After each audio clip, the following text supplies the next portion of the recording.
जय हिंद दोस्तों, वंदे मातरम।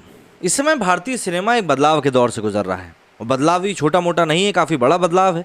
क्योंकि ये बड़ा बदलाव इसलिए है, जिस तरह की सिनेमा पिछले कुछ समय में बन रही थी उस सिनेमा को अब बदलने की खासी ज़रूरत दिखाई पड़ रही है। मतलब अभी साफ तौर पर कहा जा रहा है कि भाई अगर आपको पैसे कमाने हैं, पब्लिक को थिएटर तक लाना है, तो आपको कहानी के ऊपर काम करना होगा। ऐसे में एक कहानी निकल कर सामने आती है अनेक, जिसमें कि आयुष्मान खुराना मौजूद हैं, जो कि अपनी एक्सपेरिमेंटल मूवीज़ को लेकर जाने जाते हैं। उनकी एक्टिंग के खासे लोग फ़ैन भी हैं और साथ ही साथ वो नए ज़माना के अभिनेता भी हैं। तो उनसे उम्मीद यही की जाती है कि वो कुछ हटकर मूवीज़ ही हमेशा सामने लेकर आएंगे। और अनेक में इस बार जो सामने निकल कर आया है, आप यकीन नहीं मानेंगे, ये मूवी मतलब ऑस्कर जाने लायक मूवी है। ये मूवी काफ़ी अच्छी मूवी और साफ तौर पर इसमें नॉर्थ ईस्ट में जो चीज़ें चल रही हैं उनके बारे में जिस तरीके से दिखाया गया है वो काफ़ी ज़्यादा मतलब दिमाग हिलाने वाला भी है। इंडिया के नॉर्थ ईस्ट राज्यों में अलगाववादी गुटों की हिंसा और देश के बाकी हिस्सों में इन राज्यों से आए लोगों की पहचान की लड़ाई हमेशा से राजनीतिक डिस्कोर्स का बड़ा मुद्दा रही है। अनेक ट्रेलर में आयुष्मान खुराना सवाल पूछ रहे हैं कि आखिर क्या तय करता है कि एक आदमी भारतीय है। अपनी पिछली फिल्मों में सामाजिक मुद्दों को मेन स्ट्रीम बॉलीवुड स्टाइल में ला रहे डायरेक्टर अनुभव सिन्हा इस इंपॉर्टेंट टॉपिक को भी बड़े दमदार तरीके से उठाते हैं। अनेक की कहानी शुरू होती है नॉर्थ ईस्ट की एक बॉक्सर आइडो मतलब कि एंड्रिया केविचूसा से, जिसे एक पब में पड़ी रेड में पुलिस वाले उसके दिखने के तरीके से जज करके मसाज वाली और थाईलैंड से आई कहकर हैरेसमेंट कर रहे हैं। नेशनल सिलेक्शन के लिए नाम आगे भेजने वाले कोच आइडो और उसके कोच के सामने चाइनीज़ खाने और उनके रंगरूप को लेकर घटिया रेसिस्ट जोक करते हुए जस्ट जोक है बोलकर हंसता रहता है। और आखिरकार बिना सिलेक्ट हुए इस बेहूदगी को सहकर आइडो वापस लौट जाती है, लेकिन नेशनल लेवल के टॉप बॉक्सर को चुनौती देने के बाद। जहां से आइडो आती है वो हिंसा और अलगाववादी मूवमेंट के लिए अखबारों की सुर्खियों में आने वाला टिपिकल नॉर्थ ईस्ट भारत है। अनेक आपको ये बताने पर ज़्यादा ध्यान नहीं देती कि ये 7 सिस्टर्स राज्यों में से कौन सा राज्य है और इलाका है।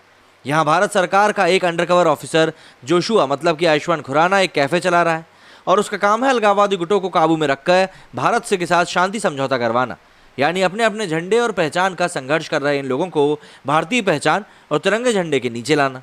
इस इलाके के मुख्य अलगाववादी नेता टाइगर सांगा से भारत सरकार का सशर्त समझौता करवाने का जिम्मा है भारत सरकार के एक टॉप ब्यूरोक्रेट मतलब कि मनोज पाहवा के सर पे, और इस समझौते का टूल है पॉलिटिकल दावपेंच। इस मिक्सचर में एक टॉप पॉलिटिशियन भी है जिनको कि कुमुद मिश्रा ने प्ले किया है, जिसका किरदार कुछ कुछ भारत के प्रधानमंत्री या गृह मंत्री टाइप का भी है। कहानी का पेंच है एक नया हिंसक अलगाववादी संगठन जॉनसन, जो ना भारत सरकार के काबू में आ रहा है और ना टाइगर सांगा के। जोशुआ भारत सरकार और टाइगर सांगा को चाहिए कि जॉनसन का नेता इसके लिए कीमत कुछ भी चुकानी पड़े। उधर आइडो का पिता वांगनाओ मतलब कि मिफन ओत्सोल एक अलगाववादी आंदोलन चला रहा है, जबकि आइडो को भारत के लिए बॉक्सिंग करनी है। वांगनाओ एक सीन में कहता है कि मैं तेरे फाइट के लिए चेयर नहीं कर सकता और तू मेरे फाइट के लिए चेयर नहीं कर सकती। हम सब एक ही ट्रेजेडी में जी रहे हैं। अनेक इसी ट्रेजेडी को जन्म देने वाली पॉलिटिक्स की कहानी है। फिल्म के सब प्लॉट में एक माँ और उसके टीनेज बेटे की भी कहानी है, जिसे नॉर्थ ईस्ट का हिंसक अलगाववादी अपनी चपेट में ले लेता है। अनुभव सिन्हा ने नॉर्थ ईस्ट के एक हिस्से पर फोकस न करके वहाँ के अलग अलग राज्यों में चल रहे अलगाववादी आंदोलनों को एक छतरी के नीचे समेटने की कोशिश करी है। आयुष्मान, मनोज और कुमुद के किरदार इस कहानी में टिपिकल उत्तर भारतीय सोच और नज़रिए को दिखाने वाले हैं।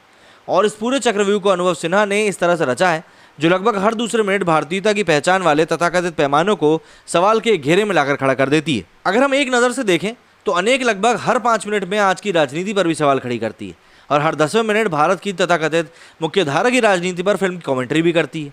और सिन्हा की सबसे बड़ी कामयाबी यह है कि इनमें से कोई भी सवाल हल्का या फिर गैर ज़रूरी नहीं लगता। अनेक के सिनेमाई तौर से अलग इसकी एक अलग राजनीतिक समीक्षा भी हो सकती है, जिसमें फिल्म का नैरेटिव कई जगहों पर नॉर्थ ईस्ट के संघर्षों में शामिल लोगों का पक्ष खुलकर रखने से बचता हुआ भी दिखाई देता है। और ये मुख्यधारा की पॉलिटिक्स में ऐसे हिंसक आंदोलनों के प्रति जताया गया एक पॉपुलर ओपिनियन की तरफ गिरती सी लगती है। हालांकि पूरी तरह से गिरने से ये बच जाती है। अपने मूल में बेहद अलग और क्षेत्रीय किस्म की समस्याओं से उपजे इन आंदोलनों को नॉर्थ ईस्ट की पॉलिटिक्स कहकर ट्रीट करना और क्षेत्रीय बोलियों से भरे इलाकों में लोगों को आपस में हिंदी में बातचीत करके ज़्यादा इस्तेमाल दिखाना भी अनेक की एक दिक्कत हो सकती है।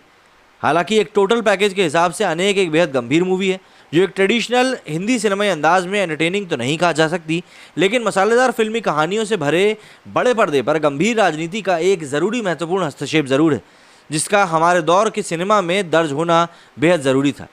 परफॉर्मेंस की बात करें तो आयुष्मान खुराना हमेशा की तरह एक बार फिर अपने रोल के साथ न्याय करते हुए नजर आए हैं।